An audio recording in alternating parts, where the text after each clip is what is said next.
Hello everybody and welcome to the United Stand at the start of a new week, but we're going to be talking about the fullback situation. Over the weekend we've heard that Ten Hag is looking for two fullbacks. We know he's certainly looking for one, but two means left back as well. What does that mean for Luke Shaw? Is it the end of Luke Shaw at Manchester United over the next year or two? Potentially even this summer, although that would be stunningly surprisingly.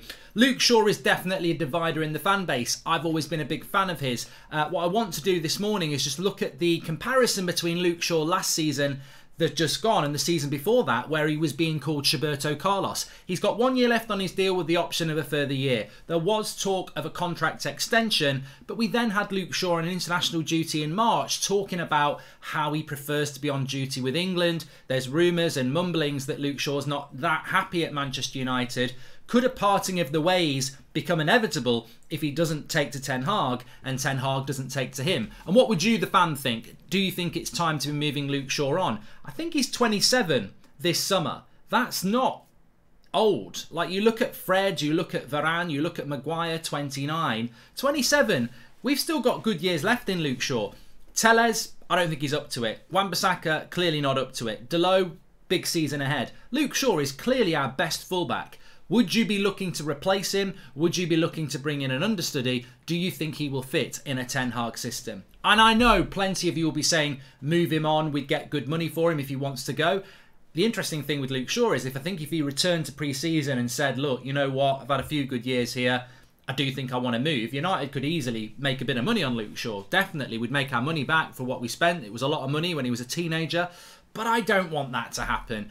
We have to get the best out of Luke Shaw. So what I want to look at is just how bad of a season he had last season, how he's going to fit in with Erik Ten Hag, and more importantly, is there a future for Luke Shaw, Manchester United and Erik Ten Hag? And can he win the doubters in our fan base back? Because I do think when you look at the way that Ten Hag plays football, fullbacks are very important. Luke Shaw is a very, very cultured fullback. Now, I know there's people in the fan base that don't like him, but when he's on it and he's got the right mentality and he's fit, I've never seen a fullback, well, I have, but in the last 10 years, I think he's probably the best fullback we've had. We were very fortunate for years with people like Patrice Evra, Gary Neville, but Luke Shaw, I think, is arguably our best fullback, our best natural fullback we've had at the club in the last decade. His stamina levels to go back and forth are fantastic. And when he's linked up with the right midfield attacker in front of him, his overlapping is very good. He's worked on his crossing. Defensively, he's deceptively good in the air, which is quite unique for a fullback. So I think he has got all the traits that Ten Hag can utilise. I think the big barrier with Luke Shaw is, what's his role in the dressing room?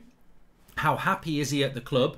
And what's his end-of-year term report going to be from the people in power to Ten Hag? What's Ralph Rangnick going to say about Luke Shaw? What is John Murtough and Darren Fletcher going to say about Luke Shaw? Well, I referred back to a comment from Ralph Rangnick a couple of months ago about fighters in the team, and Luke Shaw was mentioned. So maybe Ralph Rangnick's report to Ten Hag about Luke Shaw will be a positive one, and maybe Luke Shaw is actually a player that's going to blossom under Ten Hag. That's certainly what I hope.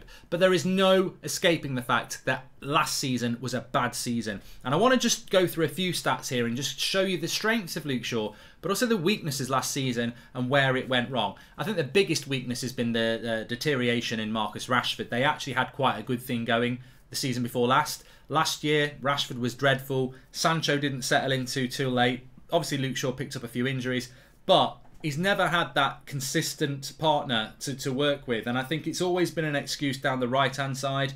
The amount of times Delot overlaps and doesn't get the ball back. But that's worked for Luke Shaw as well. And I think as the senior fullback, people have gone, well, he's Luke Shaw, he can deal with it. But it's not a surprise to me that Luke Shaw plays better for England. And I think England, the structure of England is very much like Solskjaer last season. It is very much about being compact and playing as a team and attacking in moments. And I think that's why Luke Shaw does perform better for England. Last year, Manchester United's style was very muddied and muddled, and it didn't really fit him. So look, there are comparisons. I think one of the big things to look at is crosses per 90.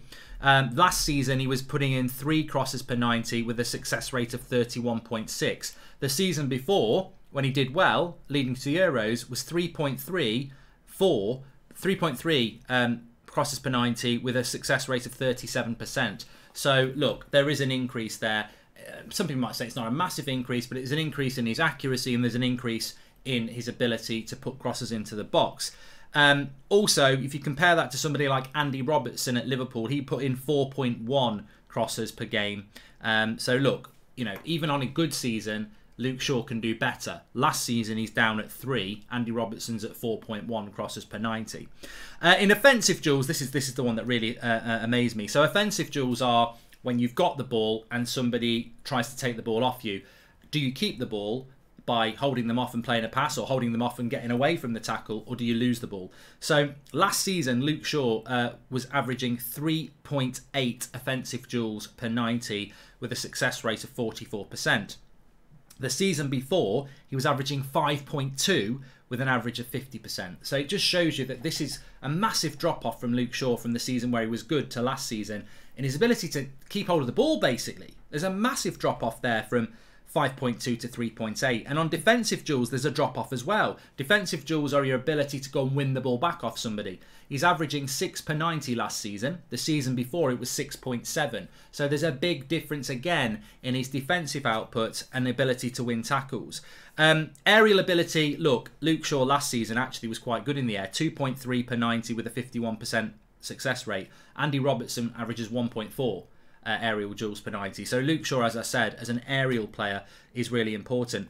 But this is another one, progressive runs per 90. So a progressive run is when you've got the ball and you carry it 10 metres in the opposition half or 20 metres in your own half, because obviously you're more likely to be uncontested in your own half. So last season he was averaging 2.3 progressive runs per 90, which is what you want to see from your fullback. You want your fullback to, if there's space in front, progress with the ball. 2.3 per 90 last season. Season before, 3. So big difference in... Basically, Luke Shaw last season to the season before, he was carrying the ball more, he was more successful in carrying the ball, he was better in the tackle, and we've seen that visibly with our eyes. Andy Robertson, 2.2 progressive runs per 90. So look, Luke Shaw, when he's at it, he can compete statistically with some of the best left backs in the league, like an Andy Robertson, and we mustn't forget that. The season before last, Luke Shaw was being called Roberto Carlos, like I said, but, forget about the silly nicknames. He actually was, and I was happy to say, one of the best left-backs, arguably in Europe, but certainly in the Premier League this season before last. Last season, it started badly, and it never got better. I believe that Luke Shaw does deserve another run at Manchester United, and I believe that Ten Hag, when he sees him firsthand, will give him that opportunity. Will our fan base... There's a weird thing about Luke Shaw, but there's a weird thing about a lot of players in our club where it doesn't really matter about ability. I've been in a position where a year ago I would have said Harry Maguire was a really good centre-back. Now I'm saying I'd sell him if I could. Things change based on performance, and I think that's a good way to be as a football fan. I think Luke Shaw's the player that, even when he was playing well, there were certain aspects of our fan base that just wouldn't acknowledge it, and maybe they never will. And I think this is the barrier that maybe is the biggest barrier. Can Luke Shaw be part of the future of Manchester United?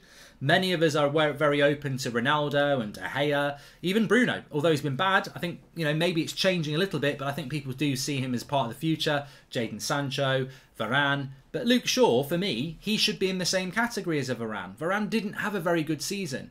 Luke Shaw didn't have a very good season, but I believe he can be a really important player. I'll be very surprised if Ten Hag doesn't agree, based on the sort of fullback that he is. He's an experienced player. He's going to be 27 this summer. I think Luke Shaw's a player that you can count on. And I think Luke Shaw's a player that we could probably count on for the next 3 years.